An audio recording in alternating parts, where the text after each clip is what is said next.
Today, the Naugatuck Valley lies tranquil, with nary a smokestack in sight. The remains of the factory stand as silent testimony to an industry that has passed Connecticut by. It seems hard to believe that the American brass industry was born here. The innovation that created the brightest hue of any brass in the world was rolled and cast in these buildings. There was a time when 50% of the goods in a hardware store were made in Connecticut, and those copper and brass mills had a global impact from the early 19th century through the Second World War. It was golden brass, and not just in color, as the milling and rolling of brass made wealthy men of the owners who built the factories and propelled the valley into world prominence in the alloy industry. Early on in the 19th century, most brass buttons were imported from England, but when the War of 1812 broke out, the fledgling United States was cut off from its button supply.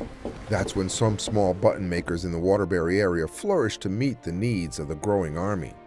Benedict began making ivory and bone buttons.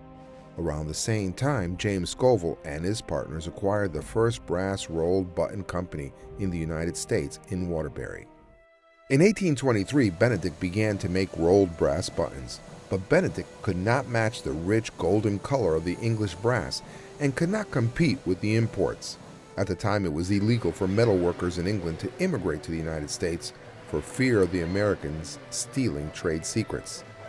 It appeared Connecticut brass industry was over before it started. Then everything changed. An Englishman named James Croft began working for the Scovilles.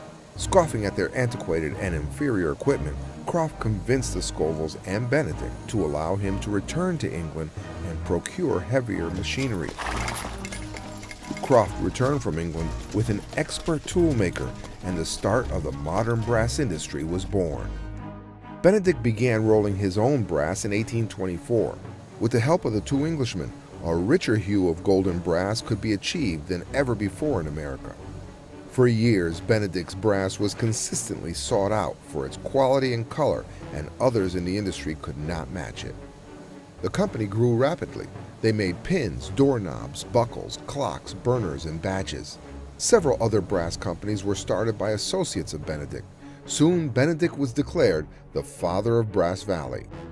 In 1894, the Benedict in Burnham began manufacturing the most innovative seamless tube on the market. The company merged with other companies to form American Brass in 1901.